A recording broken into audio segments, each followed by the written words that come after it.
माझ्यासमोर ही विराम चिन्हाची गाडी ठेवली आहे.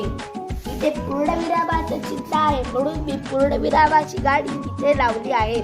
इथे अर्धविरामाचे चित्र आहे म्हणून मी अर्धविरामाची गाडी इकडे लावली आहे. इथे स्वल्पविरामाचे चित्र आहे म्हणून मी स्वल्पविरामाची गाडी इथे लावली आहे. इथे प्रश्नचिन्हाचे चिन्ह आहे म्हणून मी प्रश्नचिन्हाची गाडी इथे लावली आहे. इथे उद्गारवाचक चिन्हाचे चित्र आहे म्हणून मी उद्गारवाचक चिन्हाची गाडी इथे लावली आहे. माझे नाव अर्जुन गणपतकर. माझ्यासमोर कवी आणि त्यांचे टोपण नावांची गाडी आहे.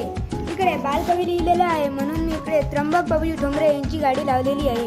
तिथे समोर केशवसूत आहे म्हणून तिकडे मी कृष्णाजी केशव दामले यांची गाडी लावलेली आहे. नंतर तिकडे रानकवी आहे म्हणून मी नाधो मनोहर यांची गाडी लावलेली आहे. तिकडे बी आहे म्हणून मी नामा गुप्ते यांची गाडी लावली आहे. माझे नाव नानू संजय देसाई. माझ्यासमोर गुणाकाराची गाडी आहे. इकडे 5 लिहिले म्हणून मी 5 एके 5 हा गुणाकार लावला आहे. इकडे 8 लिहिले म्हणून मी 8 एके 8 हा गुणाकार लावला आहे. इकडे 9 लिहिले म्हणून मी इकडे 9 एके 9 हा गुणाकार लावला आहे.